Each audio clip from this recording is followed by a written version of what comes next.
Hi everyone, welcome back for another whiskey review. Now today I'm looking to explore the Balvenie core range, or what is referred to as core range, at least here in New Zealand, even though the 17-year-old is currently not available quite widely. But I've been enjoying actually sitting down, recording 2, 3, I think once I got up to 4, that got a bit hectic.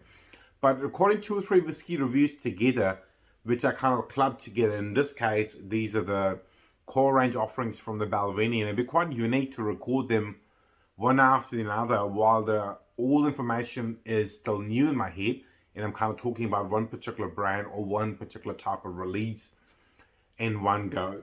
Starting with the 12-year-old DoubleWood Balvenie. Now, this particular miniatures, they come in these little gift packs. They've been available here in New Zealand for some time. They're around $45, and I always thought they're fantastic value for money. Because for $45, you are getting 3 times 50 ml, not 30. 50 ml samples, which is quite good. You know, if you wanted to sit down with a friend or a relative or another whiskey connoisseur, the two of you could share a bit of journey drinking 25 ml of whiskey and getting to understand that particular whiskey, especially if you haven't tried the Balvenie. It would be a terrific, not a very expensive way of getting to understand 3 different single malts from these guys. The Balvenie DoubleWood, you know, it's been around for a number of years. For many people around the world, one of those space out whiskeys they always have in the cupboard, or would always order if they're going to a whiskey bar to perhaps start the evening. It's a terrific, great entry-level single malt. Can't quite say entry-level now because it's getting up in price, but we're not going to talk about that. But a great 12-year-old single malt that is very consistent. You could be anywhere around the globe. There's a good chance if it's a decent whiskey bar, they would have the Balvenie 12-year-old, which you can start the evening on before you move on to something a bit longer age and maybe at a higher ABV. The DoubleWood bottled at 43% ABV. I'm not sure if there's a different expression. I'm not sure if there's maybe a 40% perhaps in States or European markets. But in New Zealand, I've only ever seen them at the 43% ABV. The name DoubleWood gives it away. It's been aged in 2 different casks.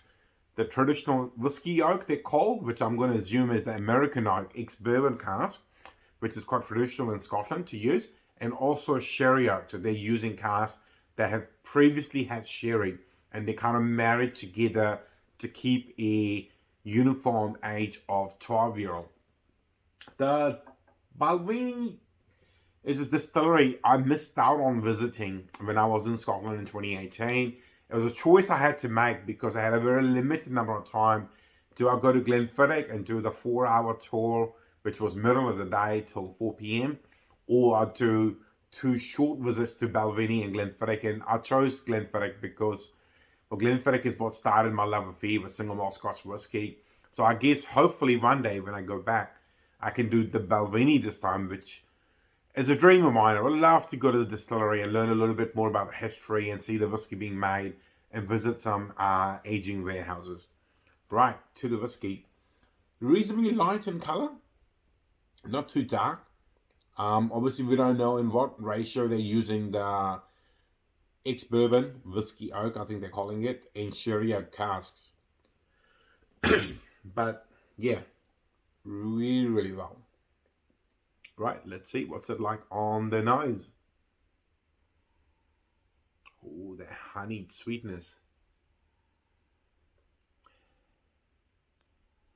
Quite pleasant. I mean, the whole time I've been talking, the sweetness was just coming at me in the nose. Just really, really good.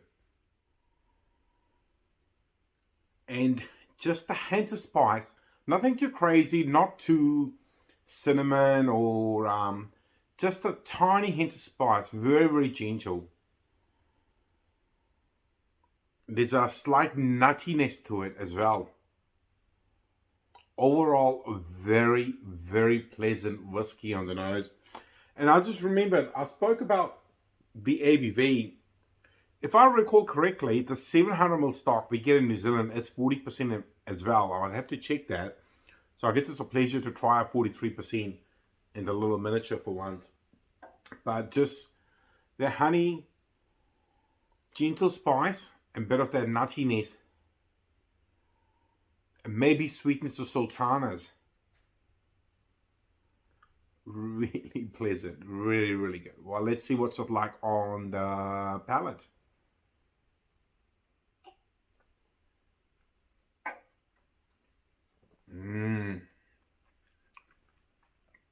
Very good. The gentle spice is there on the palate with the honeyed sweetness sitting in the background. Quite a good marriage of that. There's a little bit of oak character coming through as well. And quite oily. It's been a long time since I've drunk anything from Balvenie. I did review a single barrel 12-year-old quite a long time ago on the channel. But just reminds me how Balvenie has a much heavier mouthfeel compared to some of the other Space Out single malt whiskies. Really, really pleasant. Wow.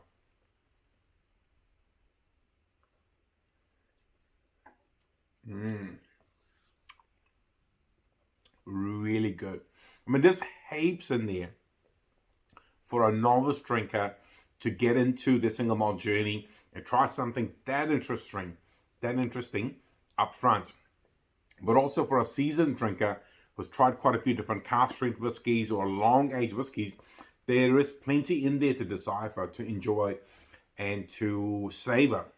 Really, really good. I'm actually really glad I've come back to the Balvenie and I've decided to do these reviews. It'd be interesting to try the 14-year-old Caribbean cask and the 17-year-old DoubleWood next. And I'm going to keep all the whiskey sort of side by side. And hopefully by the time I get to the 17-year-old, it'll be quite good to sort of talk about what subtle differences are there in the different whiskies. Well, that's all I've got to say about this particular whiskey.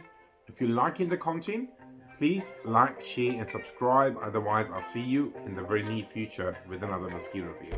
See you later. Bye-bye.